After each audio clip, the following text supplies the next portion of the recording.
your Comedy Minute. This is called the Dave Matthews Band Story Part 2.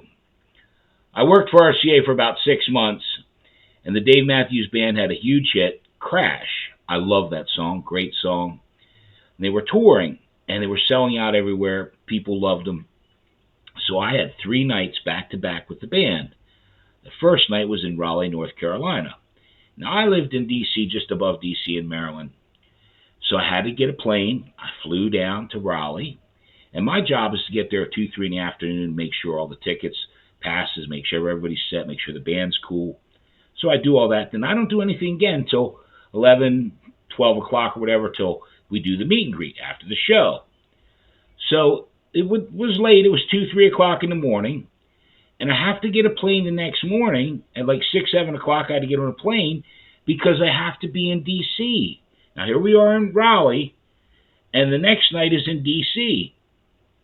So I get in this plane 7 in the morning, get my car, maybe slept an hour or two, and again, get to the show.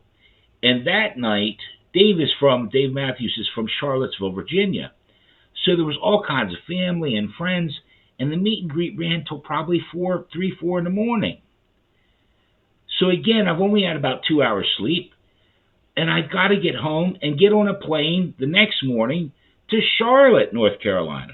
Now again, if you're following at home, here's Raleigh, here's Charlotte. We could have, but we did D.C. We did one of these.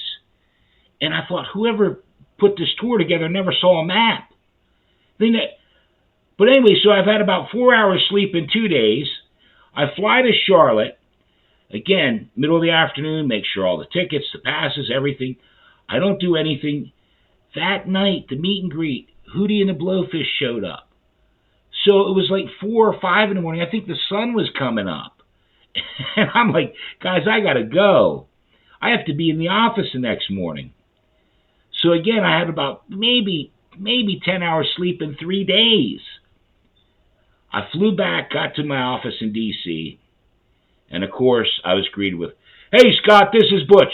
What the hell happened last night in Charlotte? Blah, blah, blah. Dave Matthews, you never leave the bed." At that point, I headed up to here with Butch, and only had about 10 hours sleep in 3 days. I resigned from RCA Records that day. Dave and the guys, I had a great time with you. It had nothing to do with you, but I couldn't take any more of Butch's bullshit. Hey, have a good one. I hope you have a nice weekend. I've got a lot more stories for you, and I'll see you guys real soon.